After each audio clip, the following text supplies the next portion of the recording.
For this podcast, we're going to be talking about the Article 5 convention. Now, I first want you to consider becoming a patron to my Patreon page. That's www.patreon.com/challengehistory. Goes from $1 all the way up to $100 a month. Breaks at $10, $25, $50, and $100. Gets a little bit of backstory right here. Gets a little bit of an introduction here that I wrote on February 23rd. And it would really help me as I'm on disability. I'm trying to earn an income, plus there's a couple more things it goes over.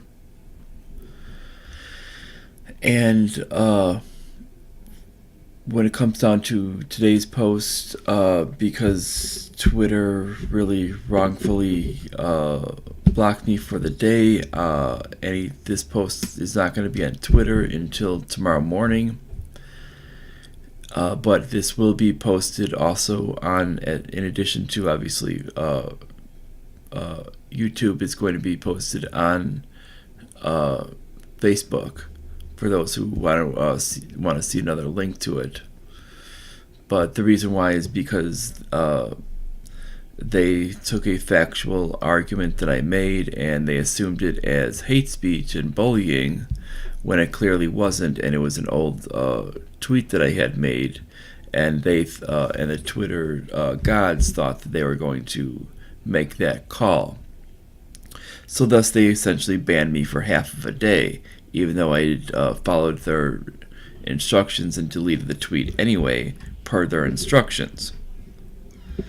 I had done everything that they asked, and yet they still did not find it necessary to restore my account.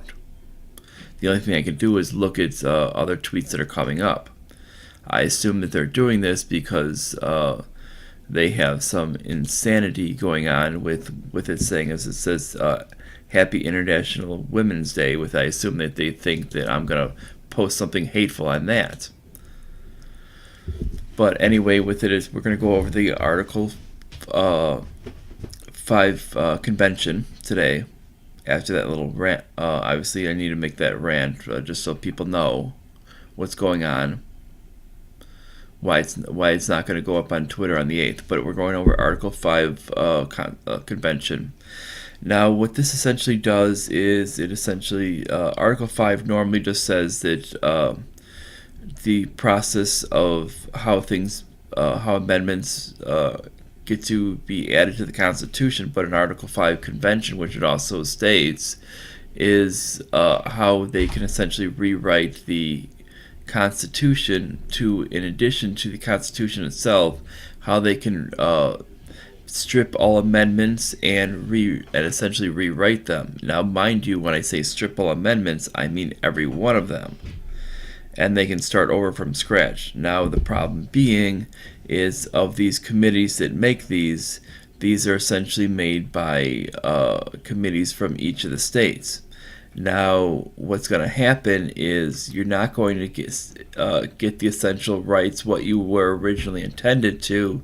You're going to essentially get added on things of what are the meanings of what they feel from these other states. Now, what the conservative people who tend to push for convention of the states or an Article 5 convention really feel is they think that they can get an amendment for a balanced budget.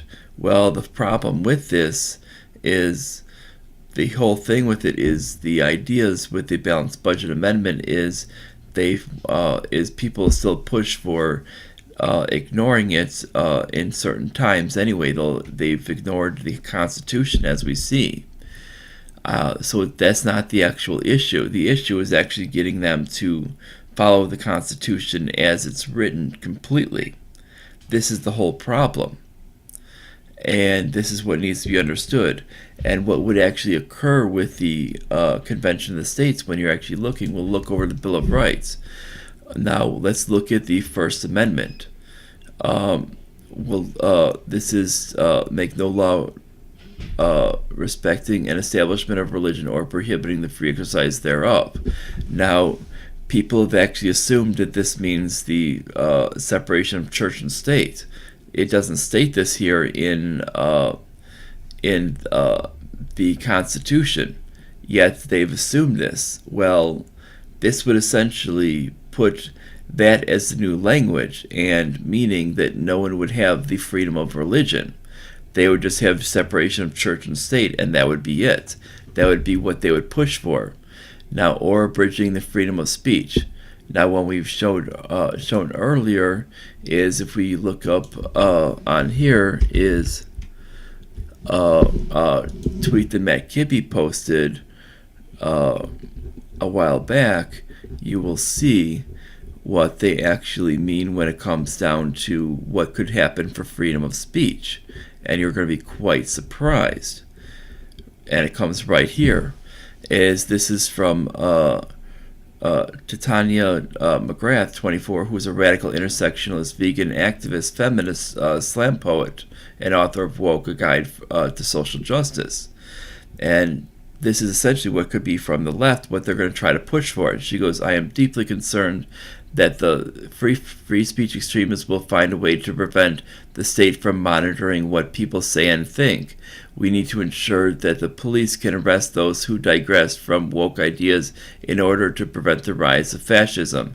Now, her idea of fascism is essentially this idea of people stating anything that they want, and anything that differs from this idea of essentially socialist control of everything, which is exactly what fascism is. So essentially, if you don't embrace fascism, you're a fascist. So she wants essentially those people arrested.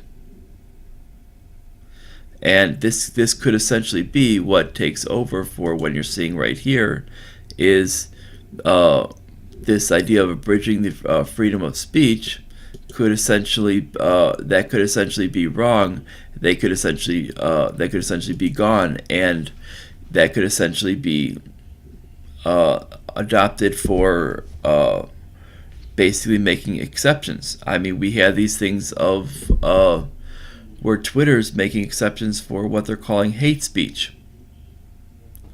I mean, we could see them be that be the new standard.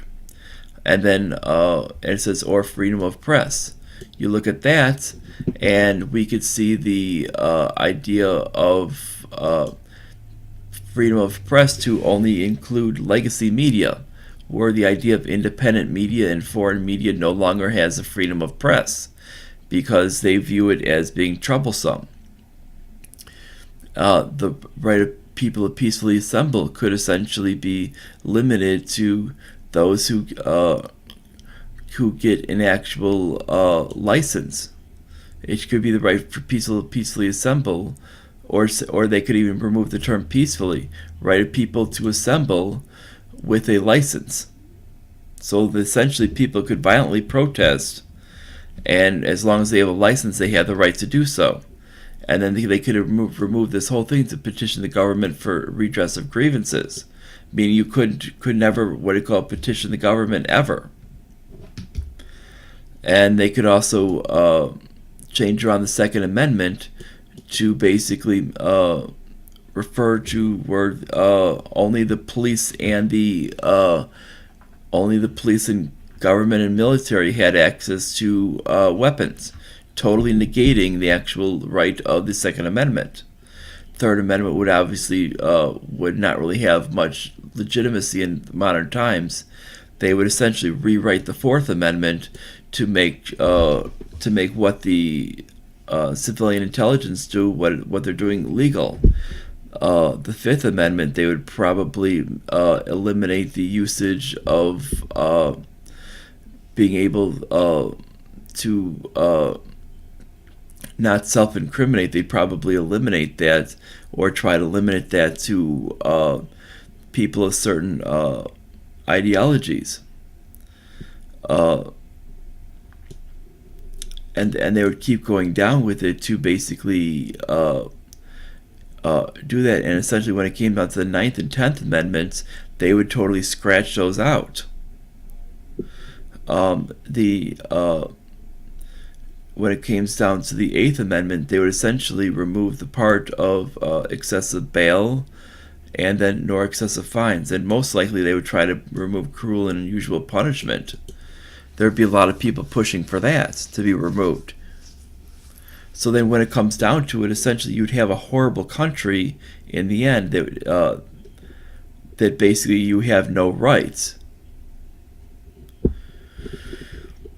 And essentially, you've essentially undone the whole thing with it. Then if we go on to the second part, you'll see that when it comes down to it, you'll see that they might add that balanced budget amendment, but it's going to be, well, in a time of in war times, that's not going to apply, and none of it will apply with that. You're going to see the idea of the 13th Amendment will likely be scratched, because that essentially is what essentially doesn't validate socialism. That will be scratched.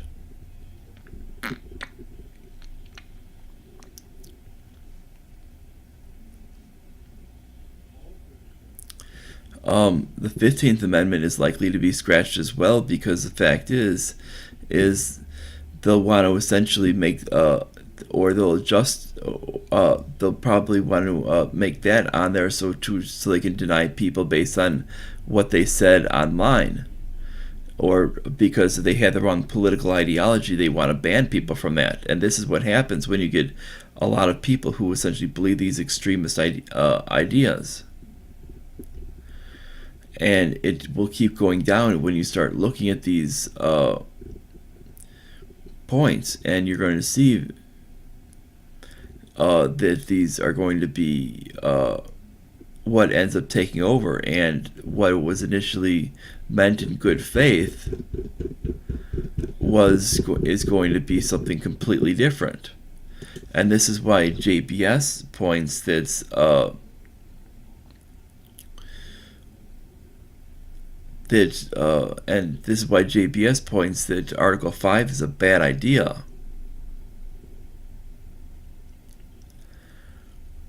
Because essentially it could even go into the point of actually removing what you actually find in the actual Constitution itself, which means you could essentially be gutting things that are actually happening in the actual other parts of the Constitution as well, which is Article 1 through 3, which are crucial to the way our government works.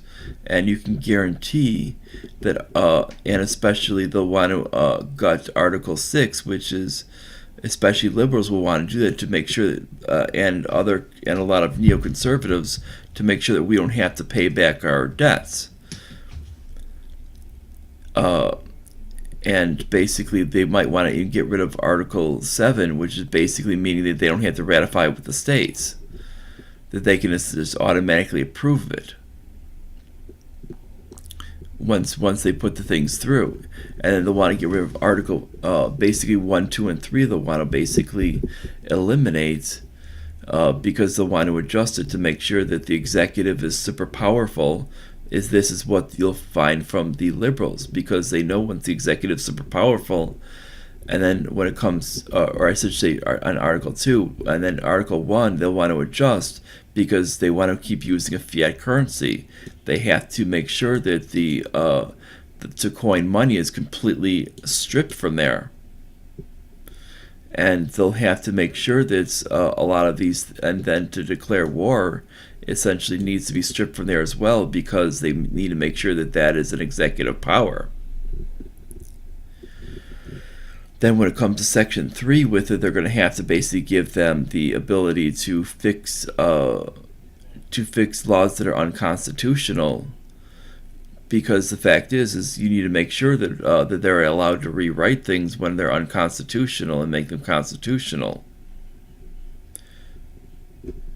And that this is what you find within that's what you can get with a constitutional convention or an Article 5 convention, whichever one you want to call it.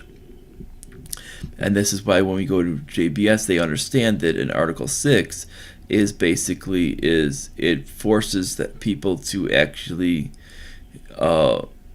stand up to their constitutional oath, and it allows people to reject all it allows people to reject and oppose all constitutional violations. And this is why we look to Article 6 and not Article 5. Because the fact is it's not, our problem is not the actual Constitution itself. That's when you use Article 5. It's when the Constitution's a problem. That's not our problem. Now, to the liberals, that's their problem. Their problem is the Constitution. Our problem is actually with the actual people who are actually in there who are not keeping their oath.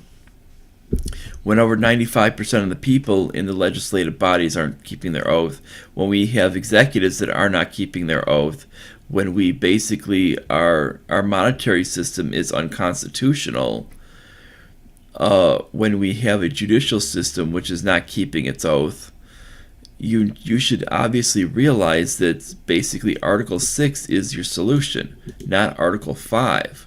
And it doesn't take much common sense to realize that government is not the government constitution is not the problem. It's the actual what's actually happened. I mean, they point that basically we could essentially reduce government to about a fifth of its size by using Article 6. And that would be what would happen. Now, if we go with the Article 5, this could essentially destroy every amount of freedom that we currently have. Basically, every one of your rights are going to be gone, because this relies upon the states and their representatives the representatives appointed to come to these points to push for it.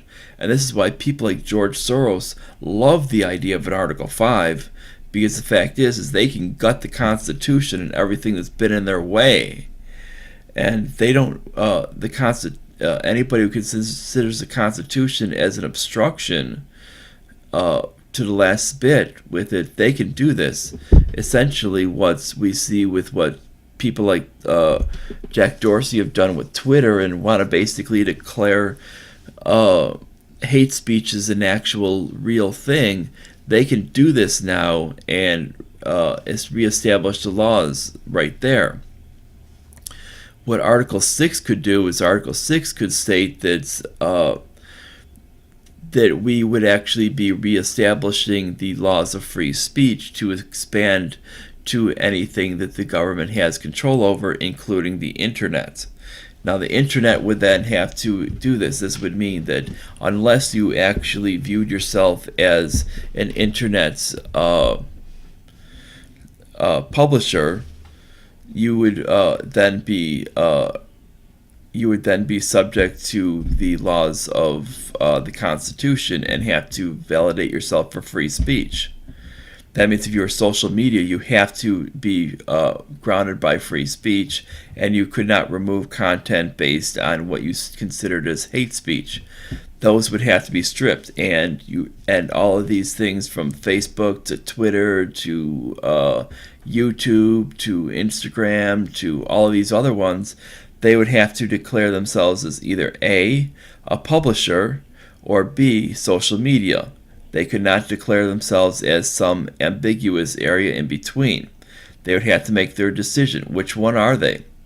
And frankly, if they declare themselves as a publisher, they'd have to actually say what they are and what their actual leanings were and what they actually stood for, and actually make a code of conduct, and they would actually be very, very clear and concise, such as if equal to like BuzzFeed or one of these other places like that, BuzzFeed, Media Matters, something like that, or any other online publisher. When it came, I'm just using left-wing ones because left-wing is basically where these groups tend to be for the social media. But when we're talking about, but if they declare themselves as social media sites, what they would have to do, they would have to remove these restrictions immediately. And they would have to essentially abide by the Constitution. And this is something that's would be a lot different. And this is why if we had if the this is why the problem with our nation is not that we need anything of an Article 5 system, but we need actually an Article 4, or sorry, Article 6, to actually adjust what we're doing here. And this is to reject the constitutional violations, and they need to assert their power in states that anything out there on the internet, because the internet is under the ownership of the United States government, and if we're going to state that anything under these U.S. government URLs would essentially be, which essentially is anything .com, .us, anything that would be under U.S. ownership. It would essentially go under the law of what the United States would be, which is essentially they would enforce the actual constitutional law, which means if they were to express themselves as social media within the United States themselves, they could not, as the URL twitter.com would have to essentially, or facebook.com or instagram.com or youtube.com would have to use the actual standard of stating that it was it would not be it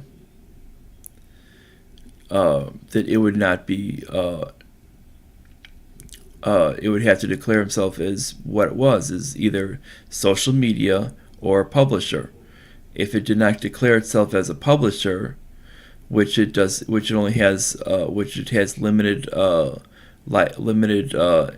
immunities, it would have to declare themselves to get the other immunity, to get the massive amount of immunities. It would have to declare themselves as social media. The way to get those immunities is to declare yourself as social media. But the point of social media is it would have to understand that to be a social media site, you must obey the actual Constitution to its original intent and understand that free speech is absolute.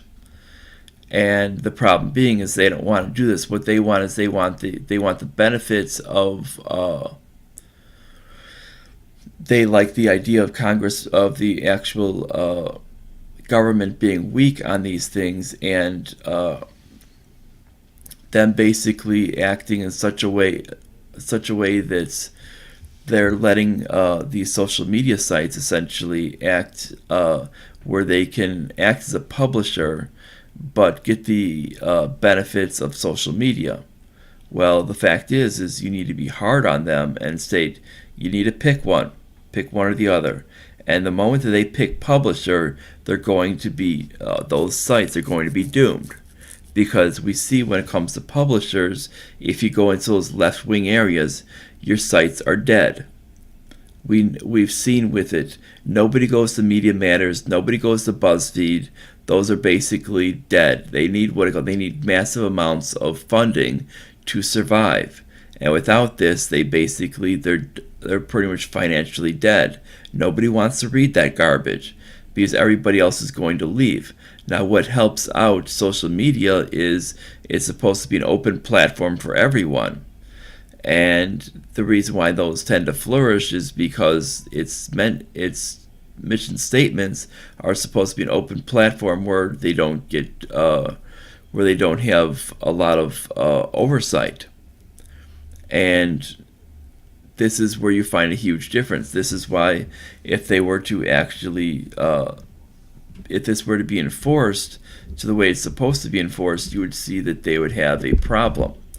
And this is why we say that this Article 6 is much better than Article 5. The Article 6 just says that we basically reject all constitutional violations, and that the constitutional oath must be taken by all public servants, and constitutional laws in pursuance there are supreme.